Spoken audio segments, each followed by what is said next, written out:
This week, Glee star Matthew Morrison speaks out on Lea Michele's alleged behavior and much more drama. Lea Michele can't catch a break. The former Glee star has been called out by multiple castmates about her nasty behavior that all seem to spiral from a Black Lives Matter post. Yeah, it's been a rough couple of weeks for Lea Michele, especially because she's pregnant, which probably isn't helping the situation. But Samantha Ware, who co-starred with her on Glee, came out and said that Lea Michele made her life a living hell, even threatened to shit in her wig one time. And after that, the floodgates opened and so many more people have come forward. So we're going to break down everything that happened and talk about whether or not Lea Michele can be redeemed after all of these mean girl accusations. So it all started when Lea Michele tweeted in support of the Black Lives Matter movement right after George Floyd was killed. She tweeted, "George Floyd did not deserve this. This was not an isolated incident and it must end. Hashtag Black Lives Matter." You know, Francesca, Samantha shot back at that post and said, "LMAO, remember when you made my first television gig a living hell? Because I'll never forget. I believe you told everyone that if you had the opportunity, you would in my wig." I can't imagine, one, Samantha Ware having to recall all of that and putting it out there, but also being Lea Michele, thinking she was being politically woke, showing her support for Black Lives Matter and George Floyd, and then coming back with that reaction. She couldn't have expected it.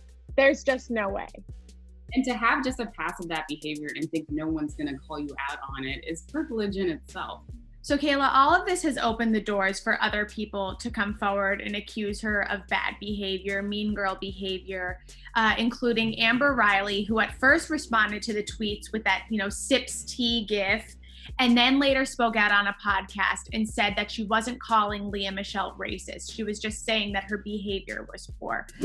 I am not going to say that Lea Michele is racist. That's not what I'm saying. That was the assumption because of what's going on right now in the world. Then there was Heather Morris, who came out and said she was unpleasant to work with. And we even had a Broadway star who sort of echoed Samantha Ware's opinion and said his life was also made a living hell. So it's really, do we want to say it was racist behavior, or would you say it was more she's just not a nice person? Because who else didn't think it was okay? HelloFresh.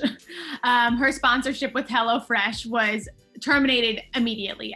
Hours later. As we've discussed before, brands no longer want to be associated with anything that can make them look bad or with anybody who is accused of poor behavior, whether it's racist or whether they're offensive in any capacity.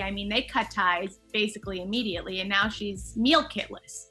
Brands are noticing and taking note of stars with bad behavior. We've seen Stassi lose brand deals from all across the board. Oh yeah, and apologies now obviously aren't helping either. They're nice, but they're not helping. Lea Michele apologized days later. Granted, we had to give her time to craft something of, meaning, but even her apology didn't go over that well, because in it she said that she had to work on becoming more aware of how her behavior was perceived.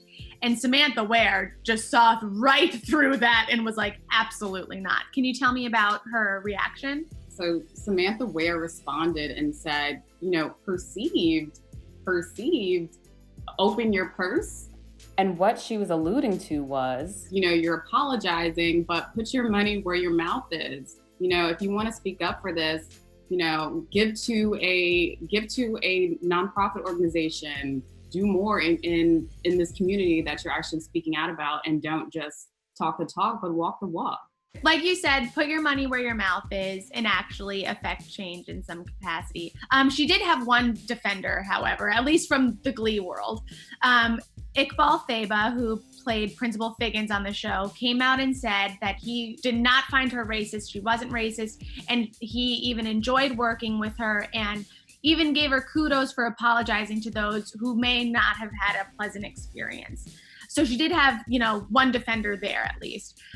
Matthew Morrison, obviously, who was Mr. Shoe on the show, also came out, and I wouldn't say he defended her. He didn't necessarily shade her either. He basically was just like, I'm not answering this question, but I think you should be nice to people. I honestly think it's a distraction of you know, the bigger issues that are going on right now. I'm just kind of like, it's,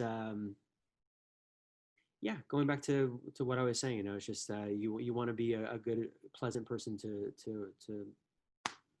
work, to be around. He skirted the issue entirely, which was a little disappointing from a public consumption standpoint, but there are people who are willing to either defend her or sort of get around it. But then again, he did date her, so I don't know how great of a look it would have been if he trashed her publicly. So who knows?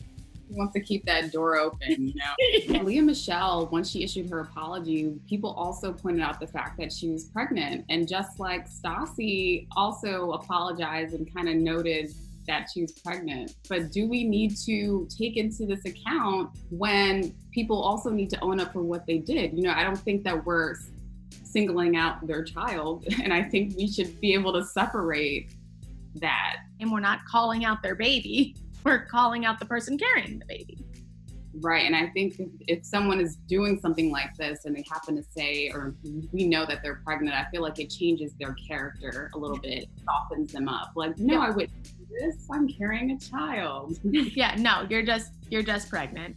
I mean, I feel sorry for her in that she's pregnant right now and going through it and she's near the end of it. But again, you brought it upon yourself.